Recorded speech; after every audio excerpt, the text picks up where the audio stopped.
10 দিনের টানা ভারী বৃষ্টিপাত ও জোয়ারের পানিতে তলিয়ে গেছে উপজেলার 1200 হেক্টর রূপা আমন ধানের বীজতলা। জলাবদ্ধতায় নষ্ট হয়েছে মূল্যবান বীজ। এতে বিপাকে পড়েছেন পটুয়াখালীর বাউফলের কৃষকেরা। যারা বীজ করছে এরা ধরার মতো কোনো খাই নাই, সবকিছু নষ্ট হয়ে গেছে। সামনের দিকে 8-10 দিন বইলেও ধরমু, এর মধ্যে বীজের কোনো নামও নাই। আমরা যে কি উপায় করবো, আমার কোনো গতি নেই আল্লাহ ছাড়া।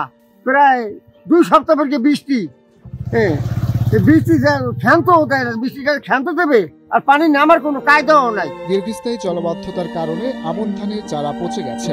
এতে ব্যাপক ক্ষতির মুখে পড়েছেন এলাকার চাষিরা। আমরা চাষি, বীজ করছি, সব পানিতে ভাসিয়ে নিয়ে গেছে। এখন যদি সরকার আমাকে কিছু বীজের ধানও নাই, আর বীজ যে কর্মর সামনে দিকে এরকম কোনো লক্ষণ নাই। যদি সরকার কিছু বীজের আমাকে সংগ্রহ করে দেয় তাহলে আমরা এটা আবার করা যায়। 8-10 দিন বৃষ্টি, আবার জ্বর গিয়া পানি ভরিয়া, এই পানি শুকায়ও না। চলতি মৌসুমে আমন ধানের লক্ষ্যমাত্রা নির্ধারণ করা হয়েছে 34,718 হেক্টর জমি। তবে অনাকাঙ্ক্ষিত ভারী বৃষ্টিতে বীজতলা নষ্ট হয়ে যাওয়ায় লক্ষ্যমাত্রা অর্জন হবে কিনা এ নিয়ে দেখা দিয়েছে শঙ্কা। কৃষকদের ক্ষতি পুষিয়ে নিতে কৃষি বিভাগের কাছে সহায়তা চেয়েছেন কৃষকেরা। আমরা কইতে পারি না, উপর আল্লাহ ছাড়া আমরা কইতে পারি না কি করবো। বৃষ্টির পানিতে সম্পূর্ণ টোটাল তলাই গেছে।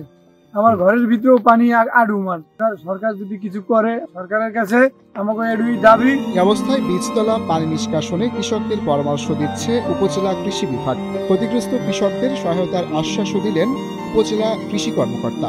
বেশ কয়েকদিনের অনাকাঙ্ক্ষিত অতিবৃষ্টি এবং জোয়ারের কারণে অপেক্ষাকৃত নিম্নাঞ্চলে এবং বাউফলের অধিকাংশ আমন বীজতলা বৃষ্টির পানিতে তলিয়ে গেছে। কিছু কিছু জায়গার অধিকাংশ জায়গা আমরা লক্ষ্য করেছি বীজতলা প্রায় নষ্ট হয়ে গেছে।